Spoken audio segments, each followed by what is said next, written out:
Scottys Teck World, teaching people how to install Linux operating systems and advising them on programs that help tremendously with everyday tasks to make your life easier, solving software problems to reduce life's frustrations. Greetings, my name is Roy, and you're watching Scottys Teck World. The reason for this YouTube tutorial today is to show you how a program called Gparted works. I'm going to go through the basics of it and explain the different aspects to the program so that it makes it easier for you if you've just started and you are going on to the program to be able to watch some of the actions that need to be taken, also some of the warnings that I'm going to give you, because Gparted is an extremely powerful disk drive or solid state drive manipulation program, which is extremely powerful, and if you don't watch carefully, you can wipe your whole system, which is not a pleasant experience. So having said that, I'm going to move you across to my reduced image on the other screen, where I'm going to show you how to use the program. Here I am on the Firefox page, and I'm going to go to Gparted. Here we're at Gparted, and you can see the downloads. Here is the ISO download, and this here is the Debian, Fedora, Ubuntu. I use Debian and I use Ubuntu. Now you'll see with the Debian, the sudo apt install Gparted, sudo apt install Gparted, they're exactly the same commands. In order to download this onto your Linux Mint operating system or to your Ubuntu operating system, as I said, both the commands are exactly the same. In order to do that, you've got to hold down Control, Alt, and T. That brings up your terminal. Here's the terminal here. And into this, you can just copy this command. Copy. It has hidden my commands, but here we are back onto them. Here's the command center back again. Just paste into it. Don't know what happened there. And press enter. It's asking for my password, so let me put that one in. There it's saying that the package already exists. Reading list done, building done, and yeah, it's saying is already the newest version. So close that and we can go out of this. Going to go into that there. I'm going to type GP for Gparted. Click on that. It's asking for my password. So I will install that. And it's asking for authorization. There, I've accepted it. Now we can see the standard screen. I'm just expanding it here to make it a little bit more visible. This is the opening screen for Gparted. With Gparted, be aware that it's a totally free program and all updates will come into your machine automatically. Gparted is an extremely powerful partitioning program that is used on disk drives, hard disk drives, solid state drives, and also on USB drives. Its basic function is to create partitions, to format the drive, and also to correct problems if you're having problems on a drive. As I said before, an extremely powerful program. Before you commit yourself to do anything, make sure that what you're doing is correct. Check it once, twice, 3 times.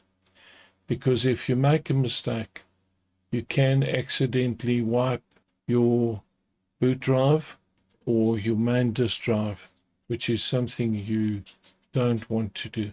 Here you can see with that we've got /dev SDA2. This is the second partition in the drive. You can see there's partition 1 here. When you click on it, it'll highlight it there. Or you can click over here to highlight it. It does not matter. This one here is DEV SDA1. You can see a key and a lock. So that means it's a locked partition. It's an EFI system partition. That means it's using the latest UEFI partition file system. Here you can see the file system is a FAT32. The mount point is boot/EFI. And here's the size, used, unused, and flags, etc. The flags are boot and ESP. If we click on this drive, and you'll see it'll highlight it there again, this here is where the control files for Linux are residing on my machine. If I click on this, you'll see it's that section of the drive over there, but it's unallocated space, so there's no information on it. Going back to SDA2, if we go on to View, you can see device information pending operations. If I click on device information, it gives you the model, the serial number, the size. There again, it's saying that this whole section here is SDA. Here we've got the partition table. It's partitioned to GPT format. Here's the heads, cylinders, sectors, size, etc. This is just interesting information, but you're unlikely to use it. If I go in here and I right-click, it brings up this menu here. Here you've got, and you can see right through it, all the operations. Under information, if I click information, you will see basically a lot of this information duplicated here. But here we're looking at the path name, which is that one there, SDA2. And it's mounted on the /, which it's got to be. The file system is ext4. On Windows, it'll be an NTFS file system. Here you can see the information here in actual size and also in percentage. This is how much is used of the drive, and this is unused, and that's the total size. The file sectors, the last sector, and the total sector. Information that is interesting, but that you're not going to really use. This UUID is a unique ID to this partition here, and here you can see it here. A very important bit of information that you'll use in future videos that I will show you. We can close this now, and we can go on to the SDA1 drive, which is that one there, and we can also look at its information. Here you can see the file system is a FAT32. Here again you can see the total information, and here you'll see the UUID, also very important. Status mounted on boot/EFI. So this is the partition that the computer looks for. When it starts, you'll see it's a very small section. It's that section there. It's a very small section, but when it boots, it is extremely important, because without that section there, the drive will not boot. So if you damage that, it's a headache, to say the least. I'm going to close that now. Here we're looking at the 128 gigabyte drive. It has been totally wiped clean. In order to put on Linux 22.2, we need to create a partition table. Here you can see this will erase all data on the entire disk. Set new partition table type. Under new partition table type, we must select GPT. That's it selected there, and we got to click apply. Once that is done, we've got to actually go in and create the partition. It's a new partition. We're going to start from the very beginning of it, and we're going to allocate it 500 megabytes. So that's it there. The free space filling, it'll automatically do. The partition is a primary partition, and the file extension is FAT32. FAT32. Here we can add it. Now what we need to do is click on the green arrow to apply the operation. Yeah, again, it'll tell you that there's an operation pending and that it'll cause loss of data. Click apply. All operations successfully completed. So yeah, we can close. Now we've got the first booter partition done. Now we need to partition this section over here. This here you can see has been allocated /dev/SDE1.